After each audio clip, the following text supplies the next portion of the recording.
Buenas noches, mi nombre es Edwin Franco, soy estudiante de Administración de Empresas y junto a mi compañero Marc García voy a dar respuesta a los 5 primeros interrogantes. Entonces la primera pregunta, ¿por qué considera que la temática escogida es pertinente? La voy a asociar con la segunda.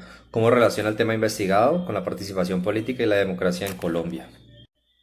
Es pertinente porque a través de la historia el movimiento social de las mujeres ha tenido poca relevancia. Por eso es tan importante recordar todo este proceso de la lucha de equidad de ellas. Entre los años 1946 y 1958 solo han sido 3 los registros. Eso se produjeron un cambio enorme en la sociedad, entre ellos las reivindicaciones laborales, el derecho a elegir y ser elegidas en cargos de voto popular. En esto último fue una lucha que empezó en los años 40 y fue solo posible hasta 1954. Y tan solo un año después fue elegida la primera mujer en ocupar un cargo en la política colombiana. Las mujeres tienen una cifra importante en la participación de la democracia en Colombia, ya que según el DANE, la población mayor en el país es de mujeres y según un censo de la registraduría son quienes más contribuyen cuando se realizan elecciones. La tercera pregunta, ¿por qué el periodo de tiempo que ha delimitado permite una mayor comprensión de las luchas del sector seleccionado?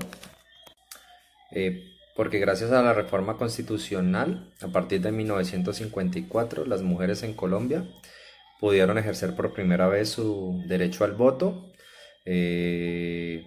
Por ende, marcó el fin de una lucha de las mujeres por ser reconocidas como ciudadanas y fue el comienzo de otro camino hacia la igualdad. El cuarto punto es ¿por qué seleccionó dicho espacio geográfico para la investigación?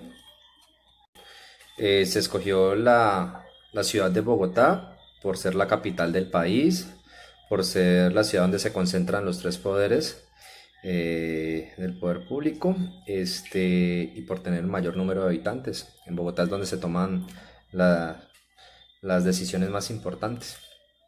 La quinta pregunta, ¿cuál es el contexto histórico en el que se desencadena la temática del sector elegido?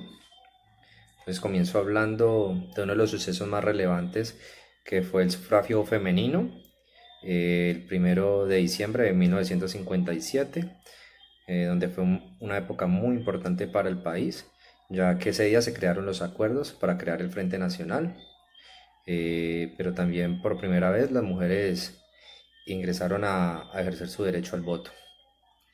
Culminaba así un largo proceso de lucha por el reconocimiento de sus derechos civiles y políticos y se abría una nueva oportunidad de participación en el papel de la sociedad. En el siglo XIX la moral cristiana era muy estricta, las mujeres estaban sujetas a la devoción de sus esposos y sus hijos y a las labores hogareñas. En el siglo XX hubo muchos cambios políticos y económicos significativos, donde transformó el modelo familiar en Colombia y el papel de la mujer en la sociedad. Con el inicio de la Guerra de los 1000 días, gran cantidad de familias emigraron a las ciudades en busca de nuevas oportunidades de subsistencia y ejercieron trabajos como empleadas domésticas, obrero, pero eran jornadas laborales muy largas y con muy bajo sueldo. En este momento se estaban formando organizaciones significativas de mujeres que luchaban por sus derechos e igualdad. ¿Qué población es afectada y quiénes son los actores relevantes del sector social investigado? Pues la población afectada propiamente son las mujeres y los actores relevantes en estos hechos fueron Gustavo Rojas Pinilla, que durante su gobierno fue ejecutada la ley que permitió el derecho al voto. Otro actora fue Berta Hernández Ospino, Esmeralda Arboleda y Josefina Valencia, quienes se unieron con diferentes organizaciones sociales de mujeres para luchar por el derecho femenino del voto. Se incluyen otros actores relevantes como a esos grupos o coaliciones bipartidistas me refiero al Partido Liberal, el Partido Conservador, que sacaron provecho al contar con mayor número de sufragantes o simpatizantes.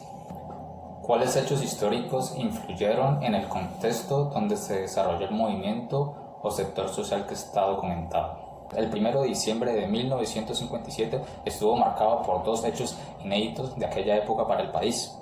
Uno fue el surgimiento del Frente Nacional, razón por la cual aquel día se realizó la consulta popular y que da cuenta del segundo hecho histórico. El segundo hecho histórico, me refiero, es la votación de las mujeres por primera vez en la historia del país. Más de 1.800.000 mujeres salieron a ejercer por primera vez su derecho al voto. Es el primer plebiscito del país que buscaba ponerle fin a la violencia bipartidista que se había prolongado durante casi un siglo y también restablecer el orden que se había desestabilizado durante el mandato del general Gustavo Rojas Pinilla. ¿Cuál es el contexto actual de la temática? Entonces, en Colombia existe un marco normativo que permite garantizar la participación de las mujeres en Colombia y orientar los organismos institucionales a que actúen bajo los principios de igualdad y equidad para lograr el desarrollo de los derechos, las libertades y las oportunidades para toda la sociedad colombiana. La Constitución Política, en su artículo número 13, consagra el derecho a la igualdad y en el artículo 40 establece la participación de todos los niveles de la administración a las mujeres.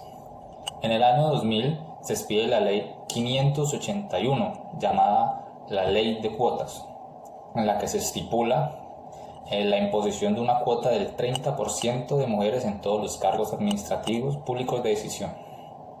¿Cuál es la relación de la temática investigada con el concepto de cultura política? Históricamente es la participación política la protagonista de la nueva cultura política que se gestaba desde mediados del siglo XX respecto a la participación de las mujeres. La constante lucha por la participación de las mujeres hizo cambiar paradigmas en la sociedad. Cambios que incluyen la cultura política, con mujeres capacitadas para ejercer cargos públicos de decisión o cargos gubernamentales, con la creciente conciencia democrática para participar y cuestionar acciones políticas. Todo esto englobado en los cambios culturales que se venían gestando en general en el mundo gracias a las protestas y movimientos sociales femeninos en todo el planeta. ¿Cómo el sector seleccionado aporta a la construcción de la democracia? Bueno, este sector aporta consagrando los derechos característicos de una sociedad cada vez más democrática, de un Estado social de derecho, contribuyendo a generar mayores valores sociales respecto a la paz, la protección y la vida. Este sector aporta a despertar interés y cuidado a la protección a las mujeres vulnerables, a velar por la integridad física y emocional de estas por el derecho a la vida. Aporta a la permanente exigencia de hacer justicia a los feminicidios, a los abusos y demás violencia generada. Aporta a la conciencia de género y a los deberes y derechos que estos atribuyen. Y por supuesto, aporta a la participación de las mujeres en todos los sectores de la sociedad. Como conclusiones generales de la investigación de este sector social de las mujeres, me deja que este sector social ha sido de constante lucha desde mediados del siglo XX hasta nuestros días, por la lucha por la participación en todos los sectores de la sociedad, no solo política, por la consagración de los derechos y que debemos reafirmar esa nueva cultura política que nos permita tener una igualdad de género, una equidad para consagrarnos como un Estado más democrático.